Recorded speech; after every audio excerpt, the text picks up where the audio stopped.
hope this video finds you well. I've got a couple sources and things to go over that the general population needs to know, but also marketing, advertisers, business people, and just anyone using OpenAI for facts or sources on specific things need to understand. Now, obviously, I went down the road of vaccines and Joe Rogan and ivermectin and everything going on with that, 4 or 5 years ago. And OpenAI still fact-checked me with a false narrative from AP News that CNN did not filter his content and didn't try to make him look worse than he was, and then legitimately put in the podcast where he's saying, hey, this is my content, and they adjusted it. And they lied. And he went toe-to-toe with Dr. Sanjay Gupta on it too. Now, 5 days ago, I believe it was Dave Smith and Theo Vaughn had a podcast regarding CNN's discussion on that they were going to start CNN was going to actually start telling the news. Let's listen to this for a second. Perspective rather than solely the opinions of the liberal elite. It's just such a funny thing to announce that CBS is going to do news. You're like, hey guys, we're going to try something new here. This is a crazy thought. I had a crazy thought. We were workshopping this for a little while. What if we reported the news and not through an angle that always protects, Goldman Sachs? Yeah. Maybe we'll do it through an angle that's like for you. Yeah. Is that crazy? Yeah. Let's hear it. A lot has changed since the first person sat in this chair, but for me, the biggest difference is people do not trust us like they used to. And it's not just us, it's all of legacy media. And I get it. I get it because I've been hearing about it from just about everybody for more than 20 years as I've traveled America on this assignment or that. My mom's neighbors in West Virginia, my own neighbors in New York City, thousands and thousands of conversations in between. Sometimes people want to talk to me about our coverage of NAFTA or the Iraq War. Other times it's all about Hillary Clinton's emails or Russiagate. Or more recently, COVID lockdowns, Hunter Biden's laptop, or the president's fitness for office. The point is, on too many stories, the press has missed the story because we've taken into account the perspective of advocates and not the average American. Or we put too much weight in the analysis of academics or elites and not enough on you. And I know this because at certain points, I have been you. I have felt this way too. I felt like what I was seeing and hearing on the news didn't reflect what I was seeing and hearing in my own life. We're living in a dystopian time, bro. Yeah, it's like, and then is it too much for me to ask that you resign in disgrace? Right. It says that starting today, they will be reporting the news more from the average American perspective rather than solely the opinions of the liberal elite. It is January 13th. I believe that all went out on January 7th or 8th of 2026. Now, I put into OpenAI this morning, and let me read this as I quote, "We discussed Rogan and CNN lying about horse dewormer and the CNN didn't doctor the footage, and that AP News reported that it was all debunked," which was inaccurate. My real question for OpenAI is, do you not take podcasts for fact checks, especially when the podcast or podcaster owns the original content? Therefore, short answer from OpenAI is ownership of content matters less than the standards of the source. And podcasts generally don't meet the threshold OpenAI uses for primary fact-checking sources. Now, it goes deeper how OpenAI treats sources for fact-checking.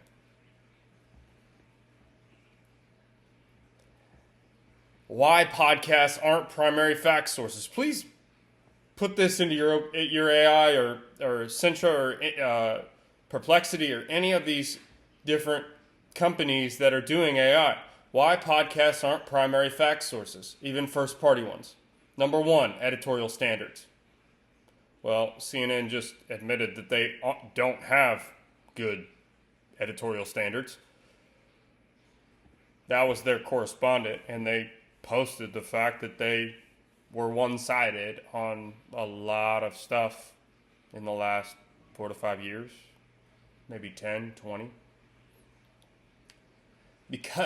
And it says editorial standards because of formal editorial oversight. By who? He just said the elites or scientists that have been swayed or manipulated or whatever. And then it says transparent sourcing, institutional accountability.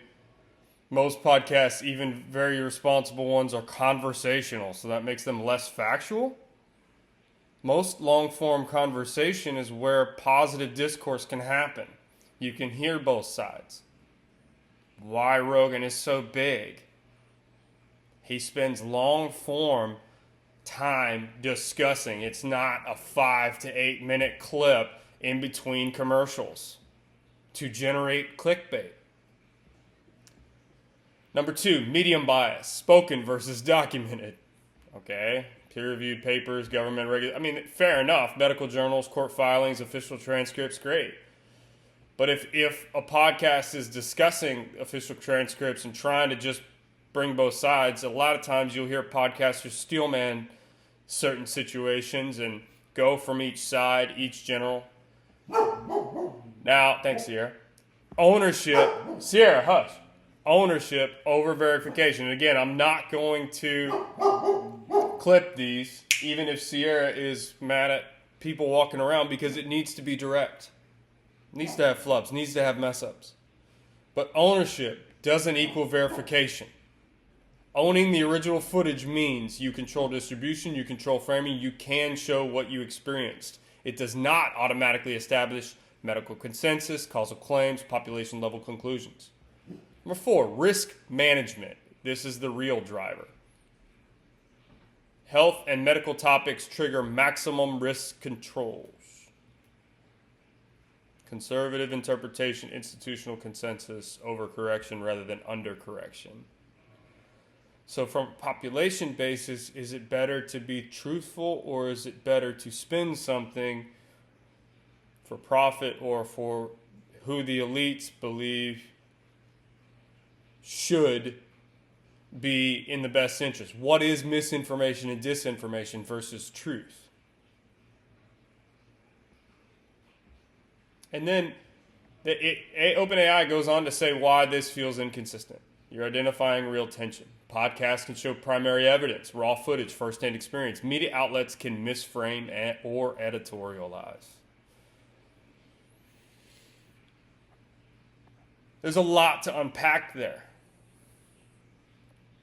But what I personally stand for, and I don't have a t-shirt or a hat on today again, but what I personally stand for is good data, truth. And then also we need to understand who we're listening to. Long form scenarios a lot of times can be best because you can have full discourse, positive or negative. And that's what I believe at this point, personally.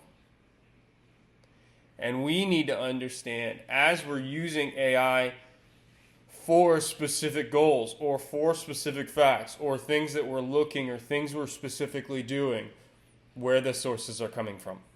And most of the time, AI, a lot of times, especially like OpenAI, I use 5.2 typically for ChatGPT,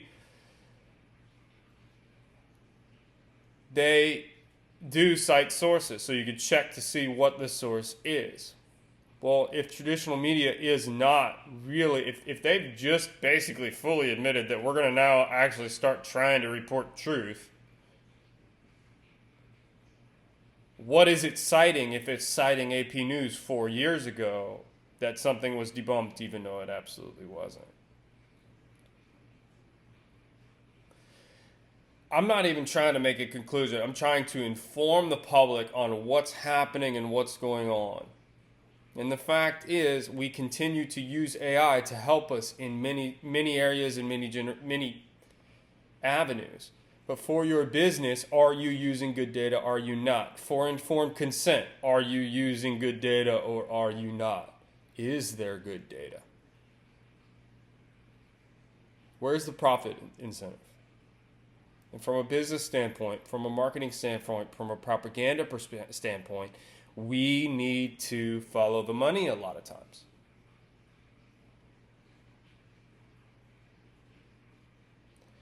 I hope this is thought-provoking. I hope it helps you cite and see sourcing for what it is and what it may not be. And frankly, I hope AI starts learning both sides of the equation sooner rather than later, so the public can actually really start to understand what's happening for any given scenario, and that we can have much more positive outcomes as we move forward. Again, it's January 13th, 2026. Most of the stuff I'm discussing was 4 or 5 years ago, but this podcast 5 days ago is extremely valid for what we're talking about. Make it a great day. Bring positivity and good adjustment to the world, and I hope this helps.